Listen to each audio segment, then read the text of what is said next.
So, without further delay, I understand that we have Mr. Morris Flewellen, the mayor of the city of Red Deer. I was supposed to get some bio information on Morris, but I never did quite get that information sent to me. So I'll just tell you what I know. I know that Morris started his career as an educator at the Central School here in Red Deer, about 2 blocks from where he now works. So he's really moved a lot in his career. I'm not sure how you orchestrated that 2-block move, but congratulations on that. And I understand that you were, in your first year of teaching, Ray's teacher. You lucky man. Congratulations, you made it through. And whatever experiences you had of her apparently led you to leave teaching. So I'm not sure what that says about Ray or your teaching, but it says something, I think. I know from watching politics in Red Deer that Morris is also a community builder, that he develops leadership in our community and has created ways of learning and sharing between the city of Red Deer, nearby reserves, and the First Nations community in Red Deer. That Morris is a socially responsible mayor who tries to balance the social needs of the city with the fiscal needs in what might be considered a conservative central Alberta community, while at the same time developing ways to address the social concerns of the people in the city of Red Deer. And so I'd like to ask Morris to come on up and give a few words on behalf of the city of Red Deer. I did want to, first of all, bring greetings from the city to all of you, honor the work that you do, and encourage you in that. It's very, very important. I was struck as Elder Lynn was giving his introduction to his prayer. He spoke about the dislocation in his family over the marriage of his Icelandic father and his First Nations mother. And it's those kinds of things in the First Nations experience, the First Nations and Métis experience, that I'm sure have led to many of the addiction and substance abuse problems that are evident in society today, not just in First Nations, but certainly it would have exacerbated the situation in the First Nations. And I say that because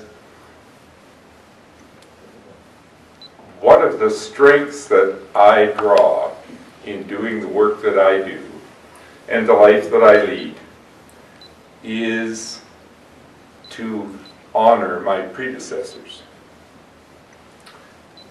And I take great joy in joy and substance in knowing what my earlier family members did. And that is not just my mother and father and their mothers and fathers, but going back, I think it's significant that I have a family Bible. It was published in 2000, listen to this. It was published in 1806, which means that it's 206 years old. It contains inscribed in it the names of my great-great-great-great-grandfather, his wife, and their 13 children.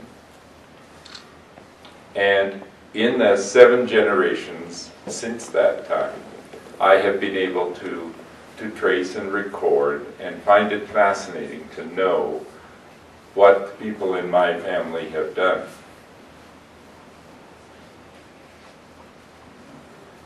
And I find it would be very difficult and painful to not know that in my life.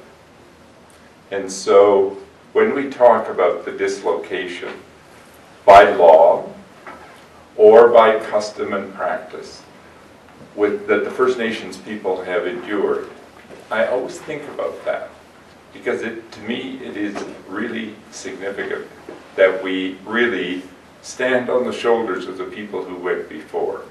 And if we can't stand on the shoulders of the people who went before, it makes life very difficult, and therefore can often lead to leaning on addictions and substance abuse. And so I have been working and will continue to work in our community, together with my colleague Cal from the provincial legislature, on developing a treatment center for our community of Central Alberta. We have an effective detox center, but the problem that we find with our detox center is that people go through the detox center, get dried out, get their life moving in the right direction, but then there's a block. They must either move to Calgary or Edmonton if there is space, or if they have a lot of money, and that doesn't include most of us, they can go to a private treatment center.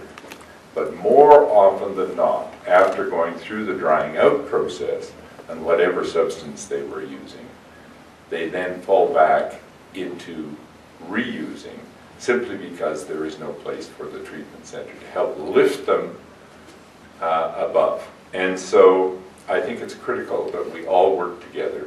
I know there are 3 private initiatives, not private in the sense of privately owned, but